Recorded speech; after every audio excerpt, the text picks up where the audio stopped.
19 रमजान की रात जैसे ही आप मस्जिद कोफा में पहुंचे तो जो इंसान मस्जिद में सोए हुए थे उनको आपने जगाया।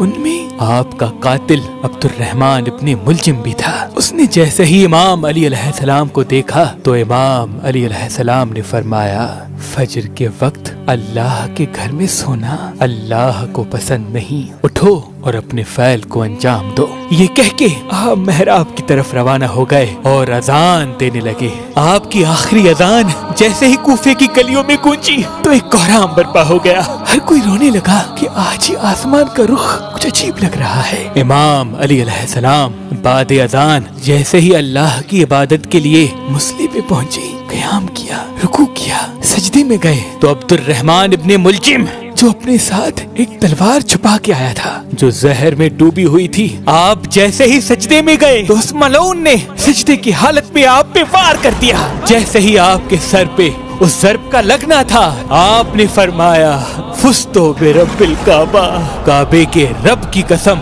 आज ये अली कामयाब हो गया। मस्जिद में कोहराम बर्पा हो गया। आपके सर के खून से मस्जिद का महराब रंगीन हो गया, आसमान सुर्ख हो गया, नमाजी सब सर पीटने लगे। इतनी देर में आपके चाहने वालों ने आपके कातिल को पकड़ा और आपकी तरफ लेके आए और कोई आपको जख्मी देख के शहद का शरबत लेके आया। इमाम अली अलैहिस्सलाम ने जैसे ही अपने कातिल को देखा कि उसके चेहरे पे मौत का डर है तो जो चाहने वाला इमाम के लिए शहद का शरबत लेके आया था, आपने उस चाहने वाले से कहा, ऐ मुझसे प्यार करने वाले, ये शरबत मेरे कातिल को पिला, क्योंकि इसके चेहरे का डर ये बताता है कि इस शरबत की मुझसे ज्यादा इसको जरूरत है। और सख्ती से फरमाने लगे कि कोई भी मेरे कातिल के साथ बदसलूकी ना करे। अगर मैं इस ज़र्ब की वजह से शहीद हो जाऊं तो इसको भी सिर्फ एक ही ज़र्ब लगाना।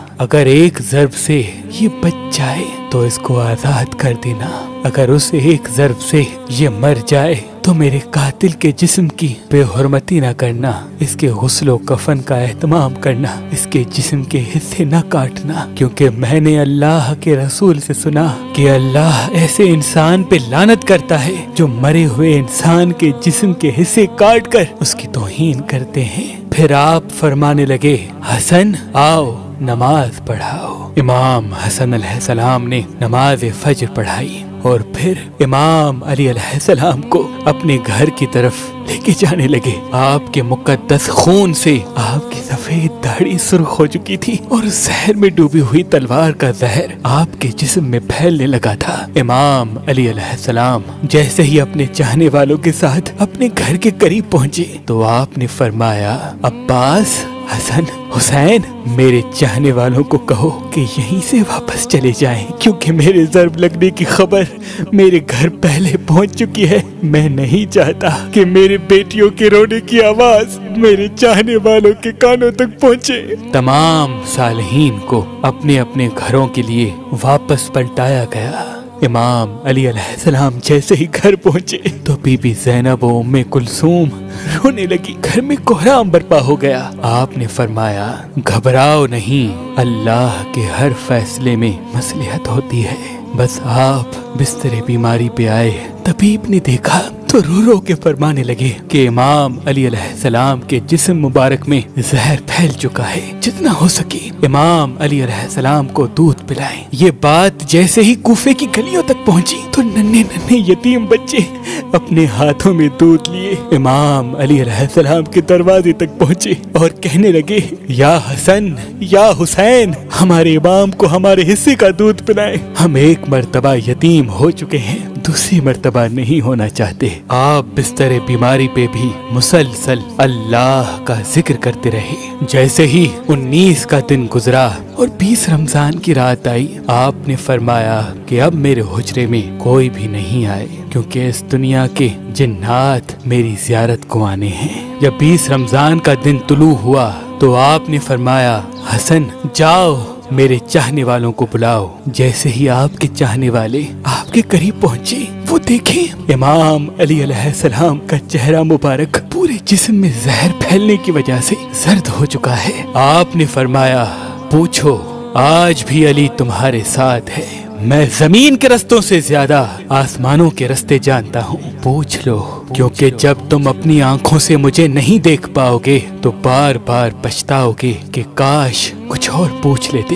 آپ کے عقیدت مند زاروقتہ رونے لگے۔ کسی نے آپ سے سوال کیا، کسی نے آپ سے جواب لیا، کوئی صرف آپ کی زیارت کرتا رہا۔ جب سارے لوگ چلے گئے تو پھر آپ نے فرمایا، حسن ہمارے پورے خاندان کو جمع کرو۔ جب سارے خاندان کے افراد آ گئے، آپ فرمانے لگے، اب اس خاندان کا وارث حسن ابن علی ہے، جو حسن کہے وہ تم سب ماننا۔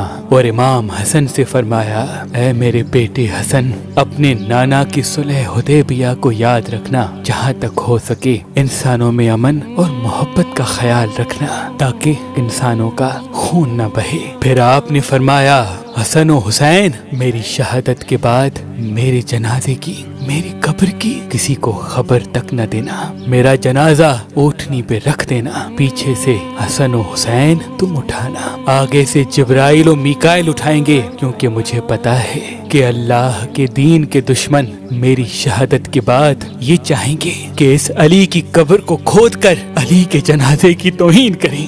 میری قبر پہلے سے بنی ہوگی، جہاں وہ اونٹنی رکے وہاں مجھے تدفین کر دینا، اور یہ بات کسی کو نہ بتانا تب تک جب تک اللہ خود ظاہر نہ کرے۔ پھر آپ نے اپنے بیٹے عباس کو بلایا اور فرمانے لگے، عباس، میں نے تمہیں اللہ سے کربلا کے لیے مانگا تھا، تو حسین کا محافظ ہے، جو حسین کہے وہ تمہیں کرنا ہے۔ اور پھر اپنے بیٹے حسین کو بلایا اور فرمانے لگے، حسین، تمہاری شہادت کی خبر تمہارے نانا نے تمہاری پیدائش کے وقت ہی سنا دی تھی۔ حسین، تمہیں کرب و بلا میں 3 دن کا بھوکا پیاسا رکھ کے قتل کیا جائے گا، تمہارے بچوں کو، بھائیوں کو، ساتھیوں کو تمہارے سامنے ہی مارا جائے گا۔ حسین، حسین، تمہاری لاش پہ گھوڑے دوڑائے جائیں گے، تمہاری شہادت کے بعد میری بیٹیوں کو، تمہاری بہنوں کو، ہمارے گھر کی عورتوں کو اسی کوفے اور شام میں پھرایا جائے گا، ان کو پتھر مارے جائیں گے۔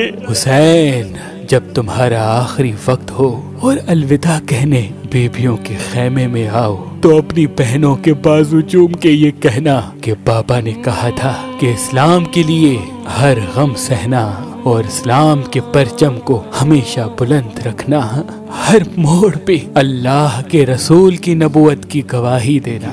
بس اتنی دیر میں آپ فرمانے لگے، سلام ہو یا رسول اللہ۔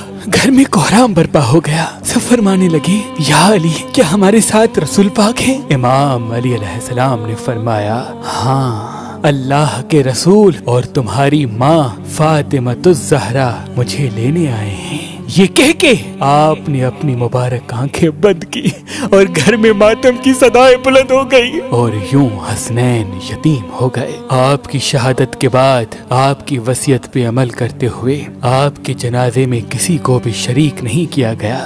آپ کا جنازہ پیچھے سے حسن و حسین نے جیسے اٹھایا تو آگے سے جبرائیل و میکائیل اٹھانے لگے اور ایک نورانی اونٹنی پہ سوار کر دیا۔ حسن و حسین جبرائیل و میکائیل کے علاوہ کسی کو خبر تک نہیں، خاموشی سے اس اٹھنے کے پیچھے چل ہی رہے تھے کہ جیسے ہی کوفے سے تھوڑا سا آگے گئے، ایک چمکیلے پتھر پہ وہ اونٹنی رک گئی۔ اس پتھر کو ہٹایا گیا تو وہاں ایک قبر پہلے سے ہی بنی ہوئی تھی اور اس پہ لکھا ہوا تھا کہ یہ قبر اللہ کے نبی نوح نجی اللہ نے بنائی ہے، اللہ کے اس ولی علی کے لیے جس کے صدقے میری کشتی کو نجات ملی۔ سلام ہو شیر خدا، اللہ کے ولی، اللہ کے گھر میں پیدا ہونے والے، اللہ کے گھر میں شہید ہونے والے مومنوں کے امیر علی ابن ابی طالب پر، علی ابن ابی طالب پر۔